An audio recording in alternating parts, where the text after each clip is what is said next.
मुरादनगर शमशान घाट हादसे के पीड़ित परिवारों से मिलने के लिए पिछड़ा वर्ग आयोग से हीरा ठाकुर पहुंचे हैं, जो कि राज्य मंत्री। उनसे बातचीत कर लेते हैं, इस घटना को किस तरीके से देखते हैं। क्या कहना चाहेंगे सर, बड़ा दर्दनाक मामला है।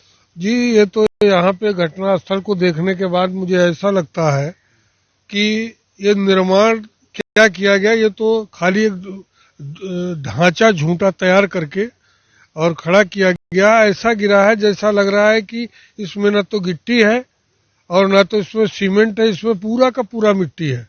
और जैसा कि सरकार ने सख्त कदम उठाए हैं, माननीय मुख्यमंत्री जी को धन्यवाद देते हैं।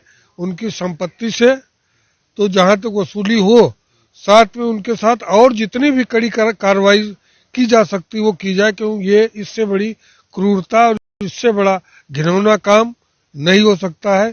चाहे वो अधिकारी हो, चाहे वो ठेकेदार हो, चाहे जो भी हो, उससे संबंधित जो भी लोग हैं उनके खिलाफ सख्त कार्रवाई सरकार कर भी रही है और कठोर कार्रवाई करेगी। और जो पीड़ित पक्ष है, मैं अभी पीड़ित पक्ष के परिवारों से मिल करके आया हूँ, मैंने उनसे बात किया। वो माननीय मुख्यमंत्री जी की और सरकार की भूरी भूरी प्रशंसा किया कि घटना जो घटनी थी वो तो सरकार ने तुरंत संज्ञान में लिया और हमारे परिवार को 10-10 लाख रुपए और पूरा मामला जो है भ्रष्टाचार का इसमें सामने आ रहा है। वहीं उत्तर प्रदेश सरकार भ्रष्टाचार मुक्त का नारा दे रही थी, उन्हीं के जो अधिकारी हैं, उन्हीं के जो मंत्री हैं वो इसमें शामिल कहीं ना कहीं दिखाई दे रहे हैं।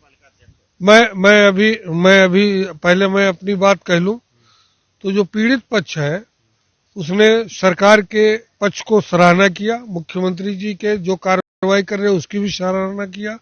और जो पीड़ित पक्ष है उसको उनके मृतक आश्रितों को नौकरी और 10-10 लाख रुपया और आवास और जो उनके बच्चों की पढ़ाई की जो है ये खर्चे उठाने की जो बात की, ये जी बात कर रहे हैं कि बहुत बेहतर योजना थी, आवास दी, अब शिक्षा निःशुल्क दी जाएगी, 10 लाख रुपए दिए, होता है तमाम तरीके की जो सुविधाएं उत्तर प्रदेश में चल रही है वो मिलेंगी। लेकिन विपक्ष भी आ रहा है लगातार पीड़ित परिवारों से मिलने। उनका कहना है कि ये जो योजना है वो नाकाफी है, पीड़ित परिवारों को 1 करोड़ रुपए दिया जाए, मुआवजा 50 लाख रुपए दिया, तमाम तरीके की बातें वो कर रहे हैं। ये तो विपक्ष के बारे में बस इतना हम कहेंगे कि अभी तक जब सरकार ने निर्णय ले लिया और माननीय मुख्यमंत्री जी ने उनके लिए मुआवजा और उनके जो सुविधाएं सरकार दे सकते तो देने का घोषणा किया और ठेकेदार उससे संबंधित लोगों के कड़ी कार्रवाई करना शुरू कर दिया, तब विपक्ष को समझ में आई कि सरकार जो कर रही है उसमें कहीं न कहीं उनके भी लोग इन्वॉल्व हैं।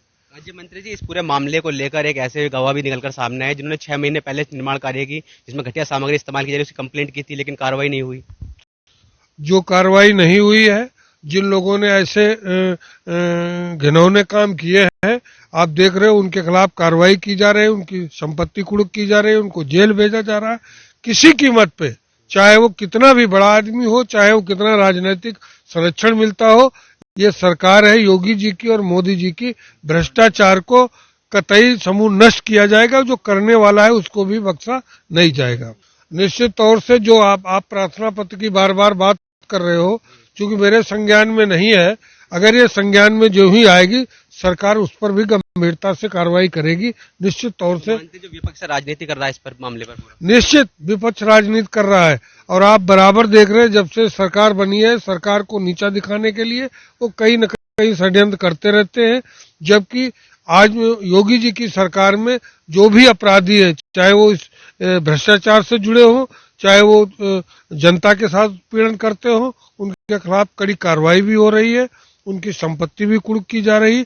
मैं तो ये कहूंगा आजाद भारत का ये पहला इतिहास है कि जब कोई घटना घटी है उन अधिकारियों को जेल भेजना, उनकी संपत्ति और ठेकेदारों को उनको जेल भेजना, उनकी संपत्ति से वसूली करना, ये ऐतिहासिक घटना है। इस हादसे से सरकार सबक लेगी और आगे जो ऐसा कोई हादसा ना हो उसके लिए कठोर कार्रवाई करेगी। सरकार तो सबक क्या लेगी, जो ऐसी घटनाएं घट रही हैं, जो ऐसा गंदा काम कर रहे हैं, जो भ्रष्टाचार फैला रहे हैं, उनके लिए एक नजीर बनेगी कि भविष्य में अगर अब कभी गलती होगी तो तुम्हारे साथ वही काम होगा जो किया गया है, जेल भी भेजे जाओगे और जो अवैध कमाई किए हो वो सरकार जब्त करेगी और मुआवजे के रूप में देने का काम करेगी।